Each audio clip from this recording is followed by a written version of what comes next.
Alhamdulillah wassalatu wassalamu ala rasulillah. Wannan ita ce rana wadda take mai dimbin tarihi, mai dimbin daraja ga dukkanin al'ummar musulmi, wato watan da aka haifi fiyayyen halitta sayyidina rasulullah sallallahu alaihi wasallam, wanda aka samu arzikin da ba taɓa samun arziki irinsa ba, da faɗin Allah subhanahu wataala wa ma arsalnaka illa rahmatan lil alamina.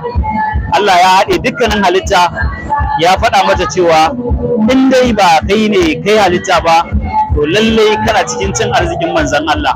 Wannan dalili yasa wannan wata muka yi da cewa in dai ya zo fito mu nuna farin cikin mu, kwanmu da kwarkwatan mu, cewa wannan wata da muka samu wannan babban jagora, abin alfahari, katanga, abin riƙewa, fito mu nuna wa duniya Allah ya yi mana ni'imar da ba ta da misali, ba ta da kwatankwaci.